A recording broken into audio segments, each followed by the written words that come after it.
Hey, what's up, gentlemen? Chris here with Elite Level Leader, and welcome to the Battleground. In today's workout, I've got a 4-round total body workout for you, and it's gonna start off with 8 dumbbell hang clean and presses on the right arm, and then we're gonna go over to the left arm, but first, let's go through the movements. So I'm gonna head back here and grab a single dumbbell for this. Now we're gonna end up doing 8 hang clean and press on just the right arm. So first off, I'm gonna set the dumbbell down. Now the hang clean and press, we've done this in a couple other workouts before. The hang clean and press, he starts from that hang position. So your hand or the dumbbell is down next to your hips. From here, we're gonna bring it into a clean position, and then we're simply gonna press it up overhead. Then we're gonna bring it back down. Always starts from that hang position, which is right around your hip area. So what you wanna do first, we're not just doing a curl with this to get it into that clean position. What we're doing is we're hinging at the hips, we're slightly bending in the knees here. Knees are tracking out over those toes, so you're kind of in a little bit of a mini squat here with your chest up. Now from here, you have the dumbbell, in this instance, is gonna be in your right hand to start with. So from here, what you're gonna do is explode, send those knees back, open up those hips. What that is gonna do is it's gonna start to bring that dumbbell up, because that momentum, that power of you opening at the hips is gonna start to bring that dumbbell up off the ground. Now from here, you're gonna shrug your shoulder. So once you get to here, now you can even get up on your toes and shrug your shoulder even more. So that dumbbell is starting to come up. Once it starts to come up, now you start to pull, keeping it close to your body. We're not sending it out like a bicep curl, keeping it close to your body. Now from here, as you start to pull, now you're gonna get underneath it, and you're gonna bring it up into that front rack position. Now from here, you're gonna see I'm back into that little mini squat because I got underneath that dumbbell. Now from here, all I have to do is bring those knees back, open up those hips again, and press it all the way up overhead. Then bring it down to that hang position again, and keep on doing those for a set of 8. So first off, we grab this dumbbell. Nice squat stance, feet are a little bit wider than hip width apart or about hip width apart. So chest is up, shoulders back, palms is facing my hip, dumbbell is in my right hand. Send those hips back. Knees are tracking out over those toes. I'm in this little mini squat. What I'm gonna do is I'm gonna explode, then I'm gonna bring that dumbbell up, get in that hang position here, and then I'm going to get underneath that dumbbell so I'm ready to do a push press all the way up. So from here, open up those hips, get underneath it. Now from here, I have this hand out here just to kind of create some balance here. Now I'm in that mini squat again. Now I can just press it up overhead. So back down, hang position, clean it up, press, and back down, clean it up, and press. You're gonna do 8 of these hang clean and press on the right side.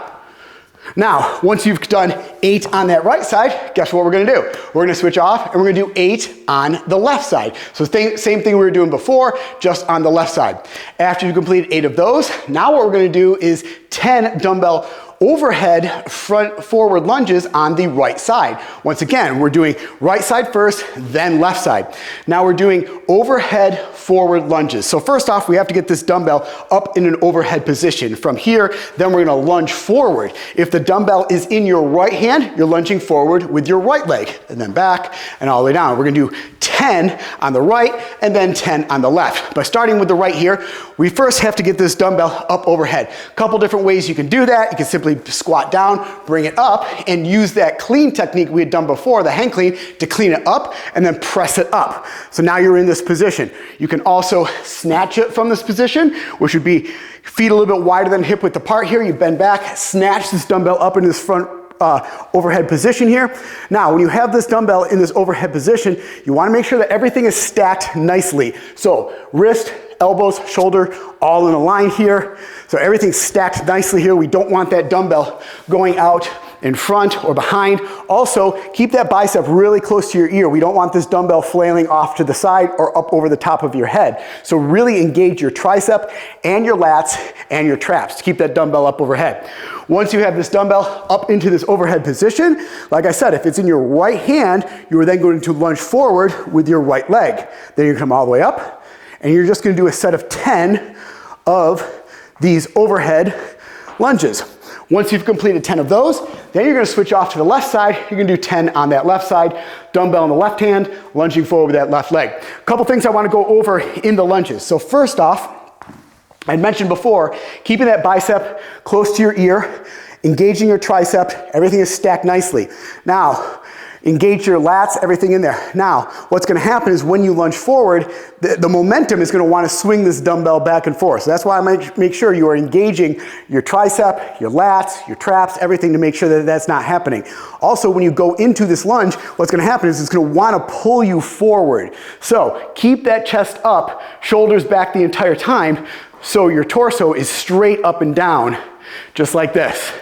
Now another thing on the lunges, make sure you're not short stepping it. What I mean by that is make sure you're stepping far enough out that when you are in this lunge, you have a nice 90-degree angle on this front leg here. What happens is if you short step it and you go into this lunge, what's gonna happen is this knee goes out way over the top of your toe, your heel comes off the ground, puts a lot of extra added strain on your knee and your ankle, and you just don't have as good balance either. So make sure you are stepping out far enough and you're not short stepping that. All right, guys, after you've completed the overhead lunges on both the right and the left side, now we're gonna work the core, now we're gonna work the abs, and we're gonna do 18 seated in and outs. A couple different ways you can do this. First way you can do it is just simply right here on the floor. So go ahead, sit here on the floor. You're gonna have your feet together, knees together. What's gonna happen is you're gonna put your hands on your sides, just behind your butt. You're gonna lean back about 45 degrees. From here, you're gonna pull your feet up off the ground, your heels off the ground, and we're just gonna pull the knees into the chest and then kick them all the way straight out. So this is a seated in and out, really engaging that core, engaging those abs. You're gonna do a set of 18 of these. Now, to kind of enhance this even more, if you have a bench, you could do them on a bench. This allows you to get a little bit more range of motion on the seated in and outs. You can grab the sides of the bench. So from here, I'm leaning back about 45 degrees, but I can bring my feet down farther because the floor is not in the way. From here, now I can really engage and open up those core, or open up that core and those abs at the top and really get a further range of motion and engage those abs. So that's the two different options you can do for that. If you have a bench or a chair or something, I highly recommend doing that. If not, you can just go ahead and do those 18 seated in and outs on the floor. Then after you've completed those, you're gonna go ahead and rest for 1 minute. That completes one round of this workout. And like I said, guys, we're gonna end up doing a total of 4 rounds today. All right, guys, that is the workout of the day. I'll see you right back here in the battleground for the next workout. And as always, guys, make sure you check out EliteLevelLeader.com for more training programs and to enlist today.